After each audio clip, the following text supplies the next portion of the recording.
নমস্কার বন্ধুরা, তোমরা সবাই কেমন আছো? আমি ভালো আছি। চলে এলাম আরেকটি ভিডিও নিয়ে মম অ্যান্ড মাম ব্লগে। সবাইকে আরও একবার ওয়েলকাম। সকাল সকাল একটা ভয়ঙ্কর ঘটনা ঘটেছে। ঘটনাটা কি জানো?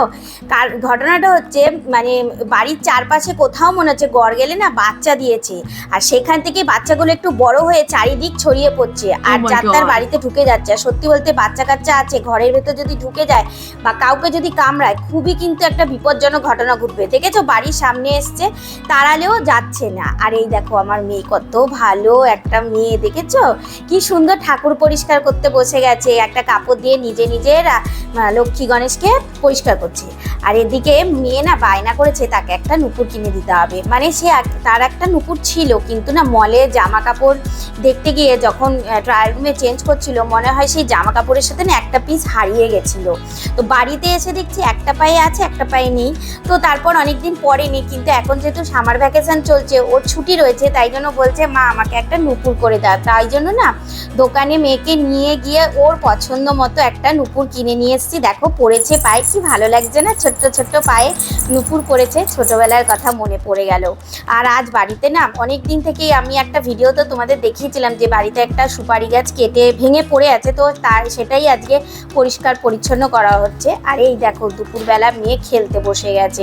একটা ছোট্ট ঢাকনা বোতলের আর একটা বড় বোতলকে যেন দুটুকরো করেছে, করে সেটা নিয়ে কত কিছু এক্সপেরিমেন্ট, এবার খেলা শুরু। তারপরেই দেখছি আবার নিজের ডায়েরি নিয়ে কি মানে গরজ, দেখো যে নিজের জিনিসটা এখন নিজে আস্তে আস্তে একটু একটু বুঝতে শিখছে। নাচ তো করে, তো নাচের ডায়েরি নিয়ে তাই জন্য ও প্র্যাকটিস করতে বসেছে। ওদের যা হাসদাক তালি যা যা আছে, যেহেতু সামনে আবার এক্সাম আছে, তো তাই জন্য এখন খেয়ে দিয়ে এই যে নিয়ে দুপুরবেলা খাওয়া দাওয়ার পর নিয়ে বসেছে।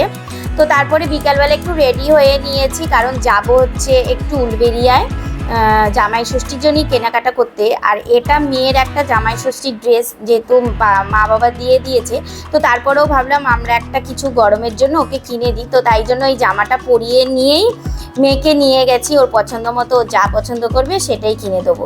তবে গিয়েছি যখন কেনাকাটার সাথে সাথে তো পেট পুজো করতে লাগবে, তো যাওয়ার আগেই দেখলাম খিদে পেয়ে গেছে, তাই জন্য একটা দোকানে গিয়ে না মোমো খেয়ে নিয়েছি। আর মোমো না আমার খুবই ভালো লাগে, আমার মেয়েরও ভালো লাগে। তো মোটামুটি হালকার মধ্যে মোমো খেতে খুবই ভালো লাগে। আর মোমোটা মোটামুটি ঠিকই ছিল। তো গরম গরম মোমো তো দারুণ খেতে লাগে। আর স্যুপটাও দেখলাম বেশ ভালোই আছে। আর সত্যি বলতে কী বলতো, ঠান্ডা হয়ে গেলে না মোমো অত খেতে ভালো লাগে না, একটু গরম গরম থাকবে, একটু ঝাল ঝাল থাকবে, বেশ ভালোই লাগে। তবে বাচ্চাদের একটু অসুবিধা।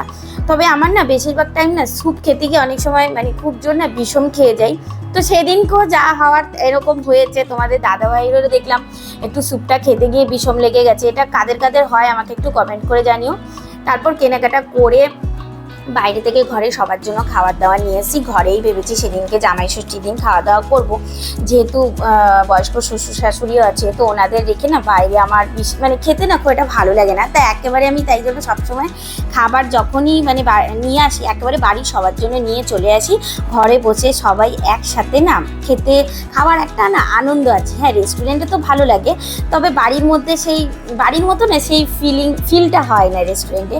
তো তার সাথে সাথে একটা কোল্ড ড্রিঙ্কসও নিয়ে চলে এসেছি। এই দেখো মেয়ের সেই ড্রেসটা বাজার কলকাতা থেকে নিয়ে এসেছি, দাঁড়াও তোমাদেরকে আমি খুলে দেখাচ্ছি। ড্রেসটা কিন্তু খুব সুন্দর। তো গরমকালের জন্যই আমি মেনলি এটা কিনেছি। আর আমি একটা টি শার্ট ওর জন্য পছন্দ করে কিনেছি। সেই টি শার্টটা একটু স্টাইপের ওপর, আমার না আবার স্টাইপের ওপর টি শার্ট পরতে খুব ভালো লাগে। আর মেয়ে এই প্যান্টটা নিয়েছে। তো চলো ভিডিওটা আজকে এখানেই শেষ করছি। তোমাদের কেমন লাগলো কমেন্ট করে জানিও। দেখা হচ্ছে নেক্সট ভিডিওতে। আজকের মতো টাটা।